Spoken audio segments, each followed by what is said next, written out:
Horlama ve uyku apnesinin birçok nedeni var ama en çok karşılaştığımız kilo. Biz kilo aldığımız zaman sadece dışarı doğru bir hacim artışı olmaz. Aynı zamanda iç dokularda da bir yağlanma olur. Dil kökünde, yutak bölgesinde de yağlanma olarak buradaki hava yolu azalır.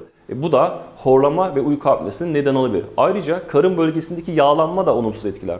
Çünkü karın bölgesindeki yağlanma akciğerlerin rahat hareket etmesini engeller. Kişi nefesi güçlü bir şekilde değil, daha böyle kesik kesik alır. Alınan nefes buralarda takılarak horlama ve uyku apnesine neden olabilir.